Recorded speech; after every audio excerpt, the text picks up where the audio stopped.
Welcome to this explainer breaking down entrepreneur and educator Ankur Wariku's powerful insights on wealth. We're diving right into a fundamental truth today. The way money moves through your life, that literally dictates your financial destiny. Whether you stay struggling, kind of get stuck in the middle, or build real, lasting wealth.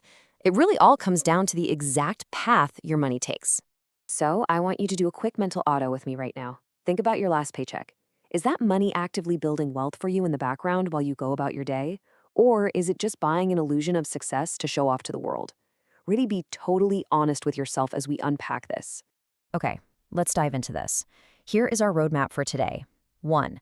The 3 financial paths. 2. The poverty mindset. 3. The middle class trap. 4. The wealthy path. 5. Shifting your mindset. And 6. Steps to financial freedom. Section 1. The 3 financial paths, defining the game. And just to be super clear right up front, we aren't talking about systemic poverty today. We're actually focusing on the mindset of poverty. The behavioral traps that keep even high earners perpetually broke. To truly grasp these 3 paths, we've got to look at this core definition from the classic book Rich Dad, Poor Dad, which, by the way, Wariku first read way back in 1997. It's really the anchor for this entire explainer today. An asset puts money in your pocket. A liability takes money out of your pocket. Sounds super simple, right? But here is the harsh truth. No matter how you try to justify it, the house you live in and that fancy car you drive, they're actively taking money out of your pocket for maintenance, loans, depreciation, the whole shebang. They're liabilities, not assets. All right, Section 2, the poverty mindset, the trap of instant gratification. See, this trap doesn't care how much you earn. It's that classic YOLO trap, where your income instantly flies right out the door on things like parties and vacations. And this right here brilliantly illustrates why that YOLO path is just so incredibly dangerous. Look, human desires are basically a bottomless pit. If you don't actively put a lid on your spending, it'll just escalate forever. You buy a car, right? Then a couple years later, you need a bigger car. You fly economy, then you've got to upgrade to business class. Before you know it, you're looking at private jets, yachts, and wondering what a ticket to Mars costs. The point is, you will absolutely never out-earn unchecked desire. Moving on to Section 3, the middle class trap, the illusion of wealth.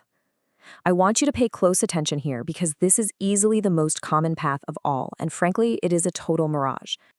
Check out this quote from the source material. Buying a liability with a loan creates the illusion of wealth. Let's just pause and think about the sheer absurdity of this for a second.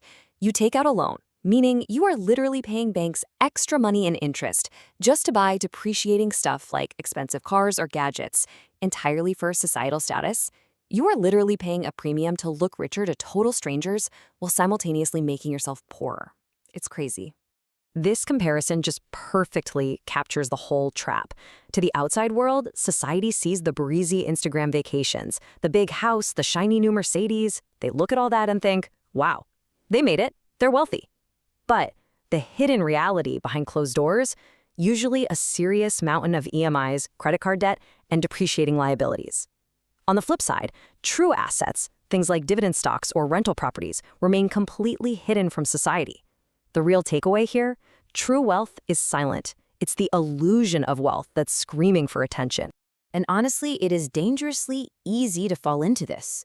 Wariku shares a deeply relatable anecdote here. He actually learned these exact concepts at age 17 when he read that book. But for the next 15 years, he still fell right into the middle class trap. He took out loans for cars, loans for houses, paying massive interest to banks, all while thinking he was building wealth. So listen to me. Intellectual knowledge alone just isn't enough. Execution is absolutely everything. Section 4, the wealthy path, acquiring income-generating assets. Now, what's really interesting about this slide is how it introduces the true way out of the trap. Let's compare the financial flows side by side. The middle class flow looks like this.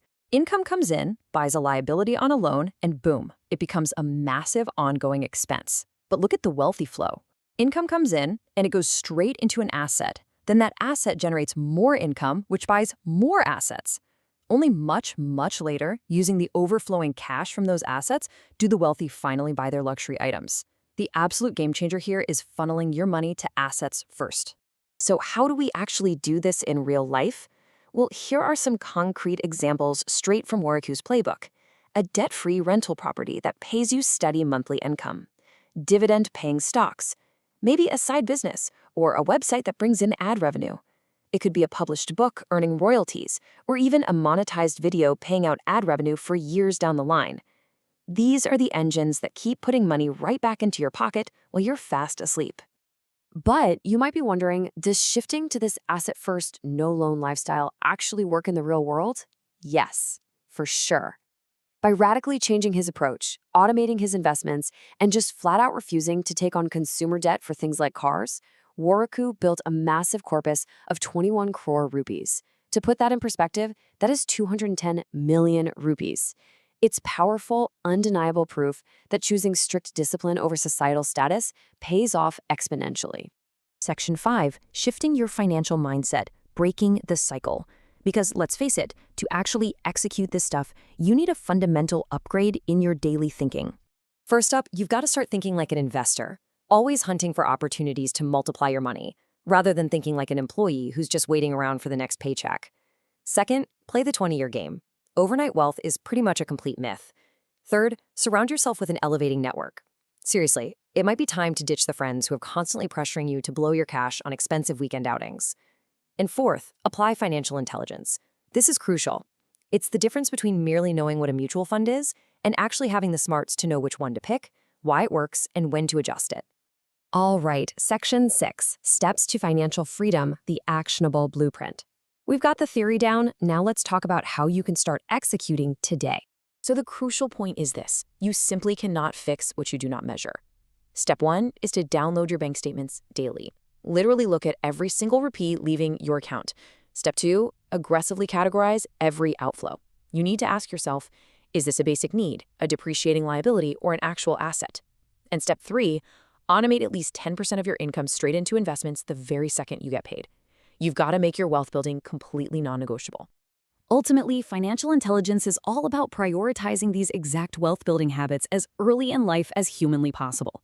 I mean, the deep insights in this explainer took Wariku until he was 44 years old to fully realize, implement, and finally start teaching.